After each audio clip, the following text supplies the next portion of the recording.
Spoštovane gospe in gospodje, cenjeni gostitelj, predsednik Gospodarske zbornice Slovenije Boštjan Goljub, predstavniki podjetij in gospodarstva, državnih inštitucij, zavodov in univerze, ekscelence veleposlaniki, strokovnjaki iz tujine in Slovenije, vsa zainteresirana javnost.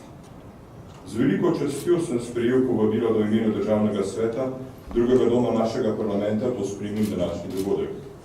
In kot je predsednik Gospodarske zbornice rekel, da je Gospodarska zbornica most med gospodarstvom in politiko, dovolite, da dodam, da je Državni svet vzdrževalec tega mostu, da se zaradi takšnih in drugačnih razlogov ne bi podaril.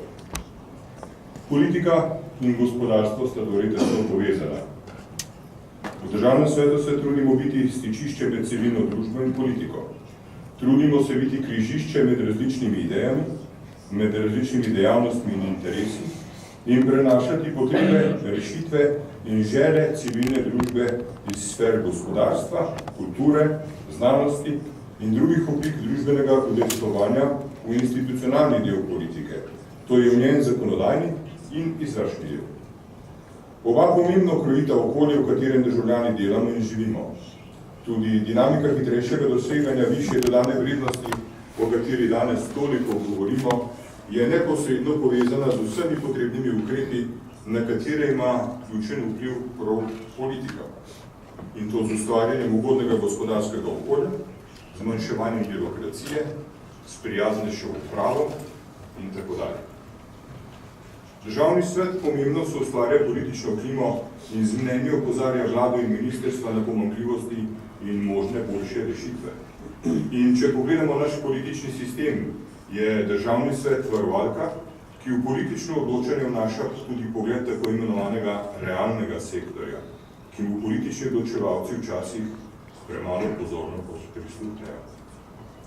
V Državnem svetu glas gospodarstva zastopajo predstavniki delodajalcev, delojemalcev, obrtnikov in tudi kmetov. V tem mandatu naj posebej izpostavim aktivno vlogo državnega svetnika Mitje Gorenščka, izvršnega direktorja Gospodarske zbornice Slovenije. Slovenija se v tem trenutku sooča z vrsto problemov. Tehnološko precej zaostajamo za Evropo, napredek pa kompenziramo z delovno intenziteto. A s takim tempom bomo težko naredili naše gospodarstvo bolj produktivno in konkurenčno. V perspektivi imamo na tak način le dve možnosti. Ali bo delavec moral postati do 3-krat bolj produktiven, ali pa bo moral znati upravljati stroj, ki bo opravil 3-krat več dela. Slovenija, na primer, na področju robotizacije z razvitimi državami zaostaja za 10 let. To postaja vse večji problem, saj je avtomatizacija procesov v današnjem globalnem svetu nujna za doseganje mednarodne konkurenčnosti. Zahteve odjemalcev, ki so pred desetletjem veljale za dvoserijsko proizvodnjo, so v mestnem času prišle na srednje serijsko proizvodnjo, danes pa se vse bolj pojavljajo tudi v butičnih izdelkih, saj so zahteve trga velike. Ni kakovost in hitrost izdelave, niti kakovost in hitrost izdelave, niti cene proizvodov se ne morejo primerjati, ko v procese vključimo najnovejše tehnologije. Prehod v družbo znanja tudi ni mogoč brez sodobne opreme, s pomočjo katere bi znanje lahko kar najbolje izkoristili.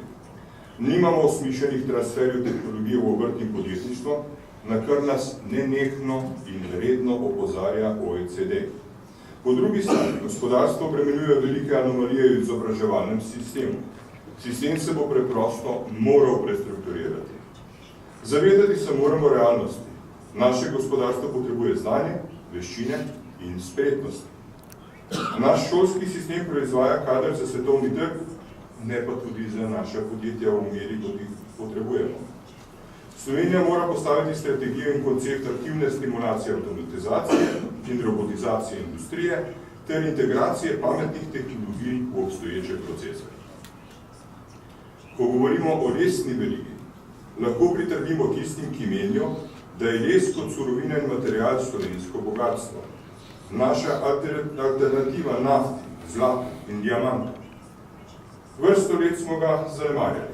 V Državnem svetu smo na to temo v preteklosti večkrat govorili, izdali kar nekaj tematskih zbornikov.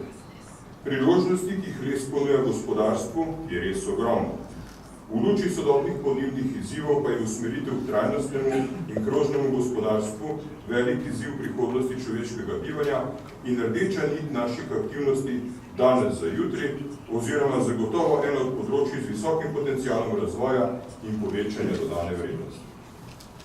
Vračanje lesa je povezano tudi s filozofijo vnašanja prvin narave, vgrajeno okolje, ki ima blagodejne učinke na človeka, pa naj se gre za dom, javno infrastrukturo ali delovno okolje.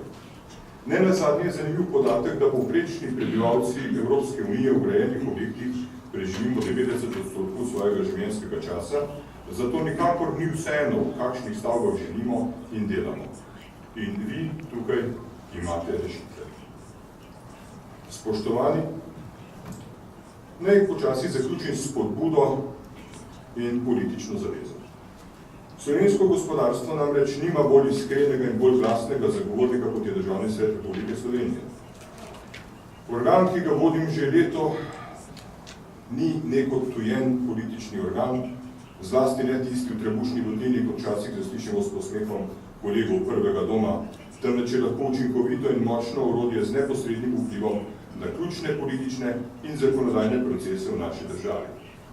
In če smo se v preteklosti borili z mlini na veter, lahko z odločnostjo danes ugotovimo, da se borimo za mline na veter, da se borimo za interese lokalnih skupnosti, civilne družbe in zlasti gospodarstva.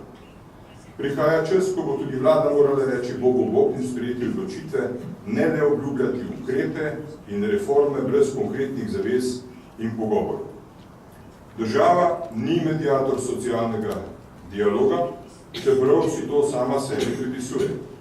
Posamezne politike ministrstev kupujejo socialni mir prav na račun gospodarstva. Da bi uravnotežili družbeno strukturo, bomo v Državnem svetu spodbujali razpravo in oblikovali rešitve, ki bodo koristile vsem ključnim deležnikom v naši sredini. To znamo in to zmoremo. Pa ne le mi. To znate in zmorete tudi vsi vi tukaj zbrani. Pred nami se odvija prava manifestacija znanja in inovativnosti. Pametne rešitve prihajajo od pametnih ljudi, zato vsem vam iskrene čestitke za ta inovativen, svež in daleč v prihodnost zreči pogled. Spoštovane gospe in gospodje, začeli smo z znanstveno fantastiko, ki se je delno že uresničila. Dovolite tudi meni nekaj moje osebne špekulacije za prihodnost. Smo ne samo v Sloveniji, ampak tudi v Evropi in po svetu starajoča se družba. In ta starajoča družba bo čez nekaj let potrebovala migracije. Migracije iz neprimernega bivalnega okolja, kjer je oskrba starejših in telesno šibkejših težka, če že ne nemogoča.